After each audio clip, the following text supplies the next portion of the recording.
ओम शांति। आज का तारीख है 11/12/2024।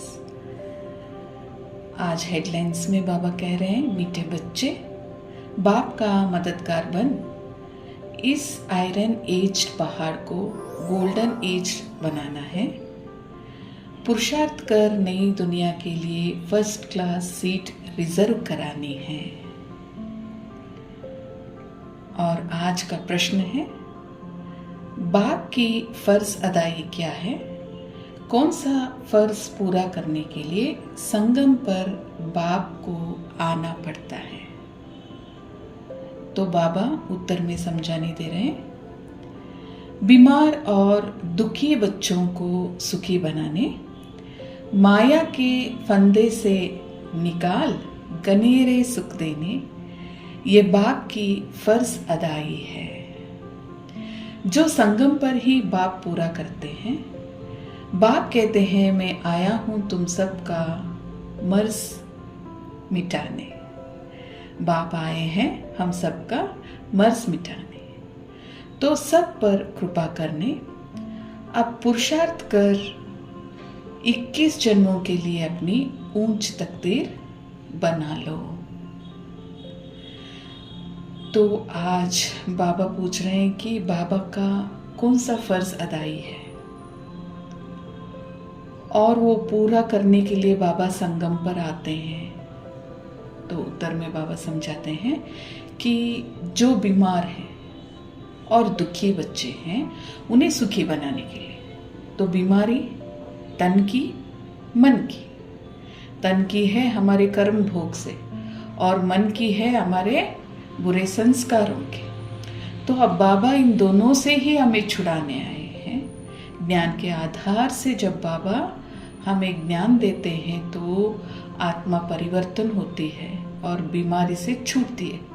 इस बीमारी का दवाई ना कोई धर्मात्मा दे पाता है या कोई देवात्मा दे पाता है, ये सिर्फ स्वयं परमात्मा देते हैं जो आत्मज्ञान है, आत्मा का उन्नति के लिए हमें मिलता है। तो इस बीमारी का जो दवा है खुद स्वयं परमात्मा आके देते हैं, तब जाके हम जो दुखी बने हैं सुखी बन जाते हैं। यानी कलयुग से संगम पर आते हैं और संगम से शांतिधाम वया हम लोग सतयुग तक पहुंच जाते हैं, जहां हम 21 जन्म सुखी होते हैं। और माया ने जो अभी फंदे बिछाए हुए, हमें पता ही नहीं चलता है कि कब हम उस फंदे में फंस जाते हैं। तो उससे हमें बाबा बचा के गनेरे सुख देने के लिए आए हैं। यही है बाबा की फर्ज अदाई,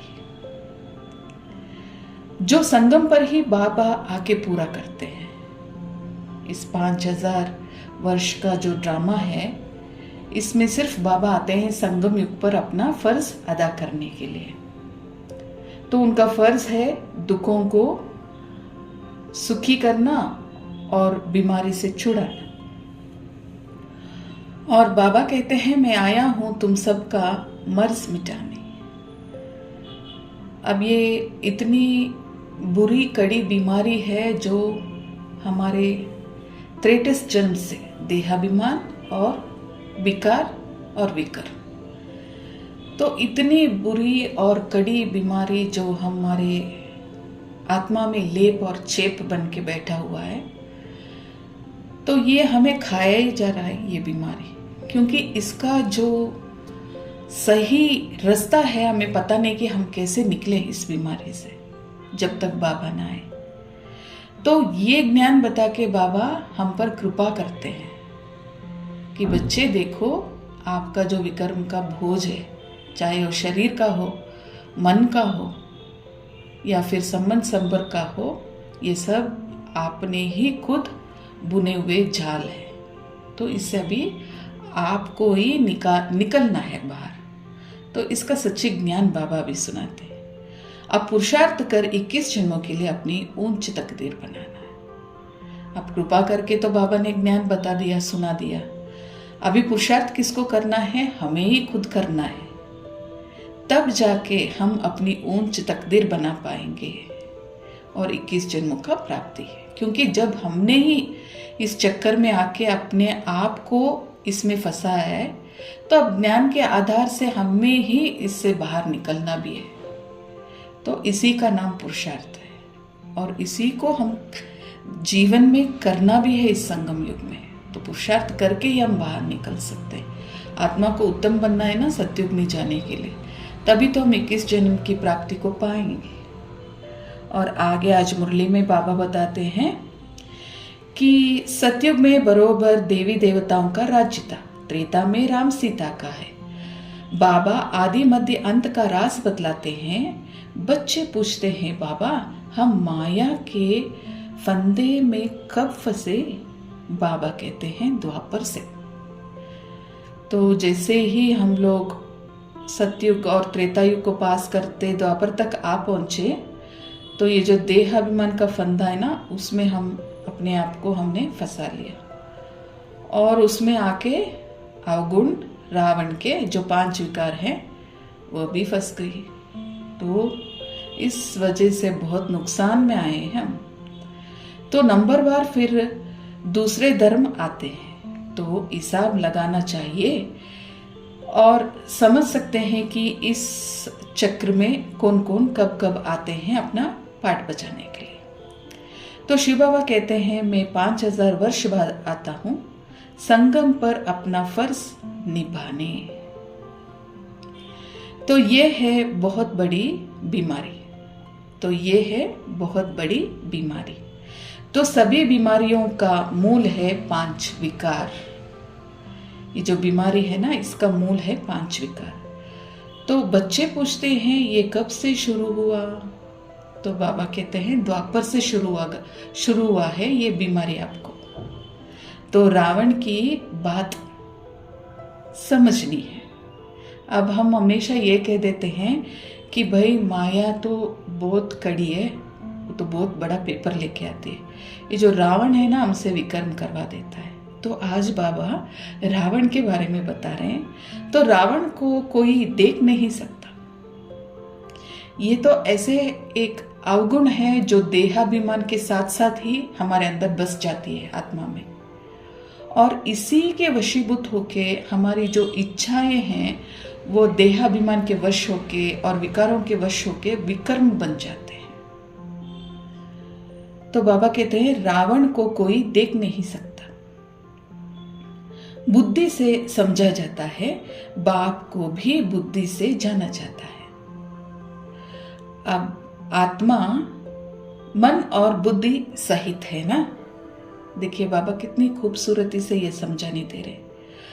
अब बुद्धि रूपी से हम परमात्मा को महसूस करते हैं, लेकिन वह आत्मा है, हम भी आत्मा हैं, लेकिन वह परमात्मा है, हम साधारण आत्माएं हैं, अपने अपने ड्रामा अनुसार अपने पाठ बजाते हैं। लेकिन ये जो रावण है वह नहीं आत्मा है। वो जो अभिमान और अवगुण है हमारी आत्मा में आके बसती है, उसको बसा लेने के कारण ही तो हमारे संस्कार बिगड़ गए। मन भी बिगड़ गया, बुद्धि भी बिगड़ गया और संस्कार तो उसके ऊपर और ही बिगड़ गया। तो इसके लिए बाबा कहते हैं आत्मा मन बुद्धि सहित है ना। तो इसीलिए तो बाबा कहते हैं मैं शरीर, मेरा खुद का शरीर है नहीं, मैं इस सब ड्रामा से अलग हूँ, भिन्न हूँ, आता हूँ, अवतरित होता हूँ, अपना फर्ज अदा करके आप लोगों को छुड़ाकर फिर अपने शांति धाम में चला जाता हूँ। तो देखिए इसका सिर्फ नाम है, अवगुणों का सिर्फ नाम है। तो ये कितनी समझने की बात है। उसको हम कैसे बसा लेते हैं हमारे संस्कार बिगाड़ने के लिए खुद ही। तो एक तो है हाँ भाई कि ड्रामा, और दूसरी है कि बहानी बस। तो कभी कुछ सिचुएशन आ जाता है तो हम क्या कहते हैं, अरे भाई माया के वश होके हमने कर लिया, क्या करें, माया इतनी प्रबल है तो सही, लेकिन हमेशा उसको हम अपनी एक फायदा के लिए नहीं कह सकते ना।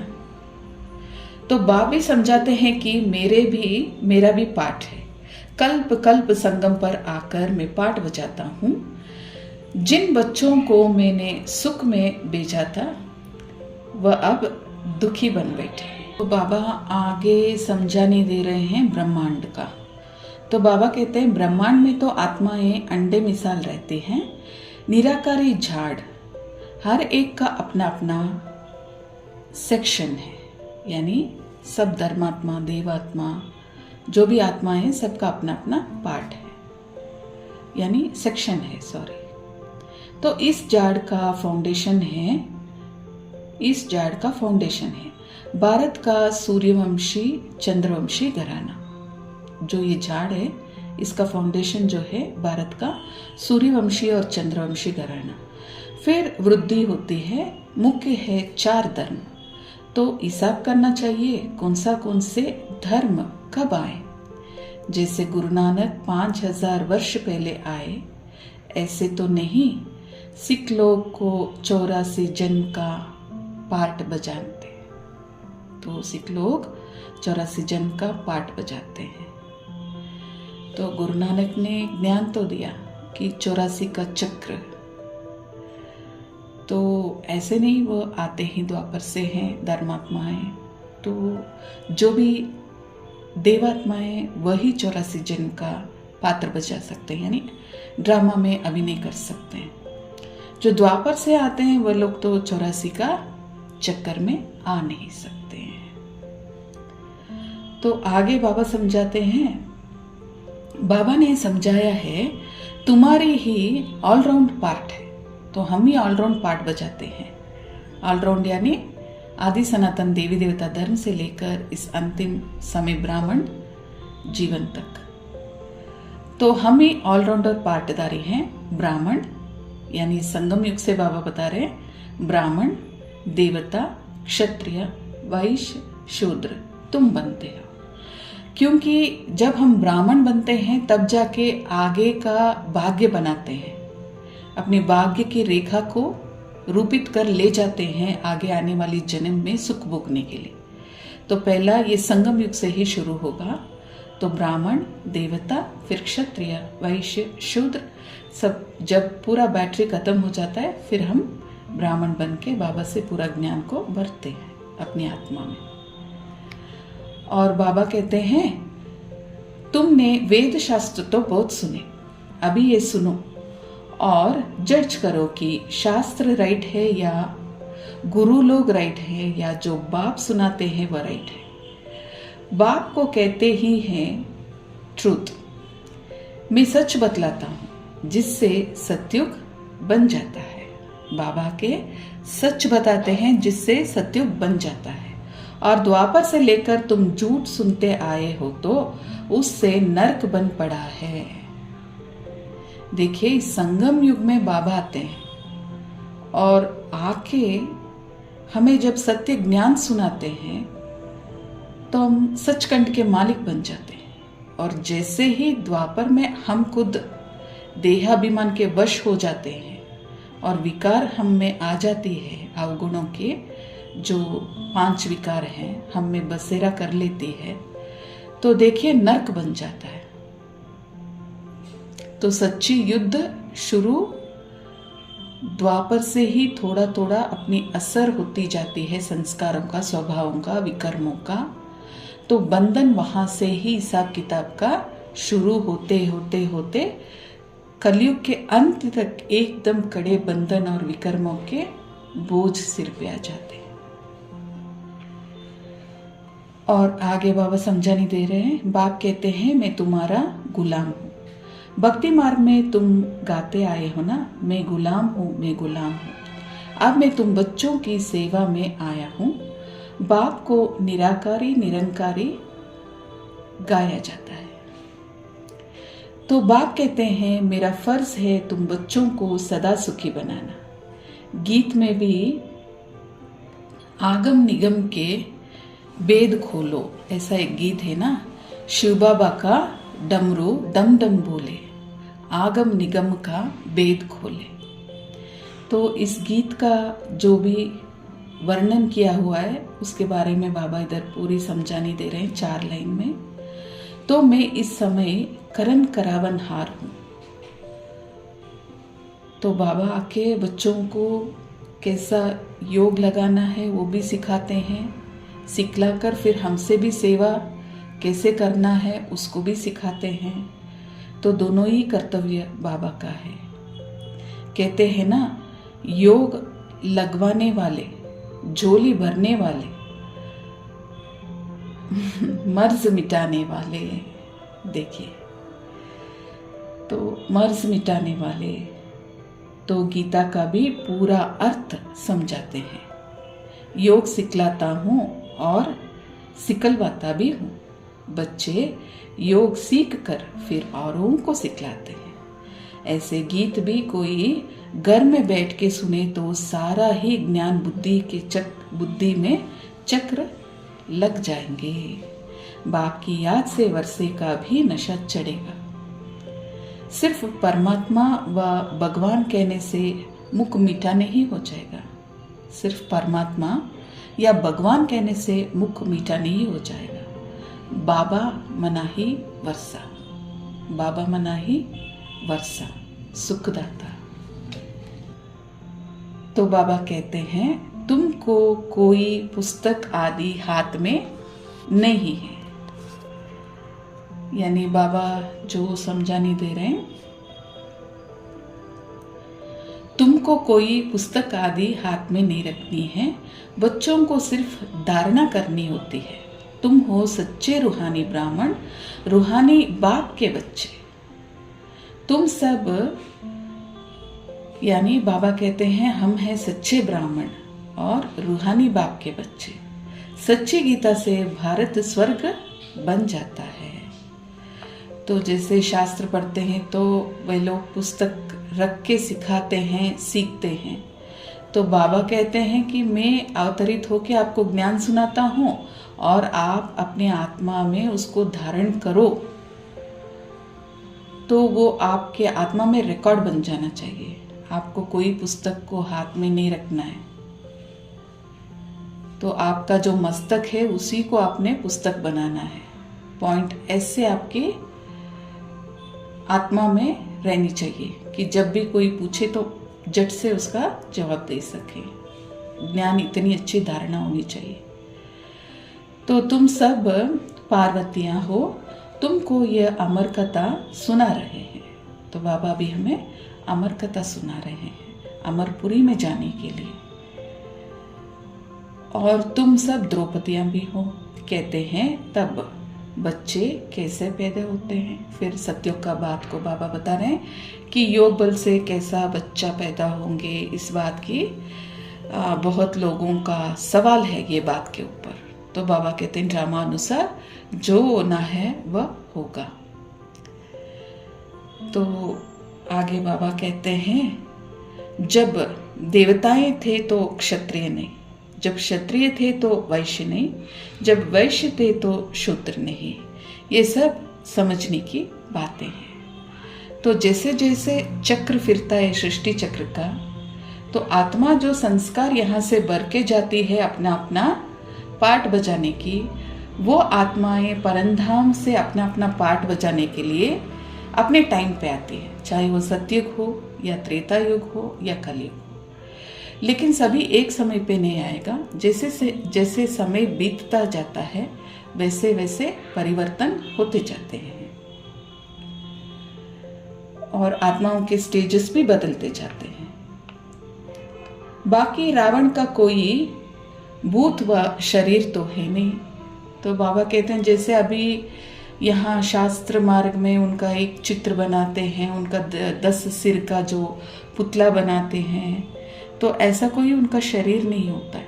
वो तो एक गुण है, यानी गुण माना अवगुण है। अवगुण इसलिए कहा जाता है कि आत्मा जब इस अवगुण के वशीभूत होता है तो उसका शक्तिहीन हो जाता है। वो अपनी ताकत को खो लेती है पाठ बजाते बजाते। तो आत्मा अशांति में आती है, बंधन में आती है, दुख में आती है।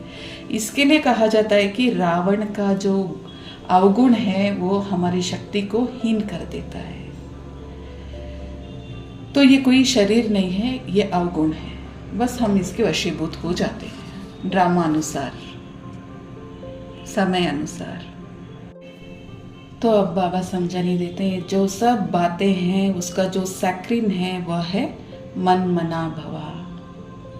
यानी अपने मन को परमात्मा के साथ जोड़ो, अपने मन ही मन में परमात्मा का चिंतन करो, तो मन मना भव। तो इस महामंत्र से सब हमारे जो समस्याएं हैं हल हो जाती है, यानी आत्मा परमात्मा के साथ जुड़ी रहती है तो आत्मा की स्वच्छता हो जाती।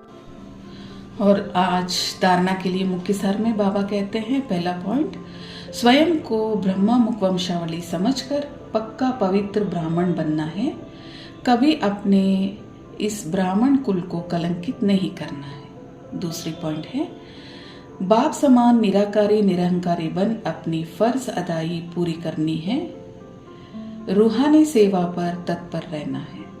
वरदान है आज का, स्नेह की शक्ति में माया की शक्ति को समाप्त करने वाले संपूर्ण ज्ञानी भव। स्नेह की शक्ति में माया की शक्ति को समाप्त करने वाले संपूर्ण ज्ञानी भव। स्नेह में समाना यही संपूर्ण ज्ञान है। स्नेह ब्राह्मण जन्म का वरदान है।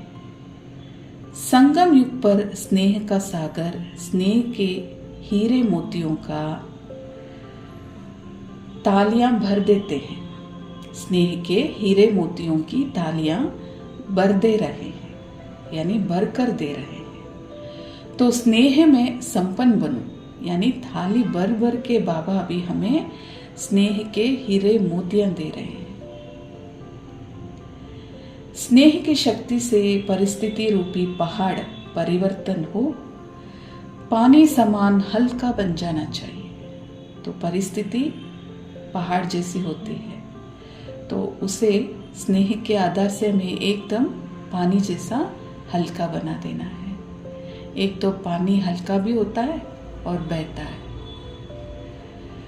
और माया का कैसा भी विकराल रूप व रॉयल रूप सामना करो तो सेकेंड में स्नेह के सागर में समा जाओ। तो स्नेह की शक्ति से माया की शक्ति समाप्त हो जाए, तो स्नेह की शक्ति से माया की शक्ति समाप्त हो जाए। और आज का श्लोगन है, तन मन धन, मन वाणी और कर्म से बाप के कर्तव्य में सदा सहयोगी ही योगी है। बाप के कर्तव्य में सदा सहयोगी ही योगी है। ओम शांति। तो आज बाबा ने जो भी समझानी दी है उससे पहले अच्छी रीति समझेंगे, अपने संस्कार को परिवर्तन करेंगे, माया के वशीभूत नहीं बनेंगे, और स्नेह रूप की जो बाबा ने आज समझानी दी है, जो हीरे मोती बाबा ताली भर भर के दे रहे हैं, इससे हमें संपन्न बनना है और शक्तियों का सही समय पे हमें इस्तेमाल करना है। स्नेह की शक्ति जो है वो माया की शक्ति को समाप्त कर देगी। तो स्नेह की शक्ति को हम में समाना है और संपूर्ण ज्ञान हमारे बुद्धि में धारण करनी है। और तन मन धन, मन वाणी और कर्म से अपने कर्तव्य के प्रति हमें जागरूक रहना है और सदा सहयोगी बनना ही योगी है। अच्छा, ओम शांति।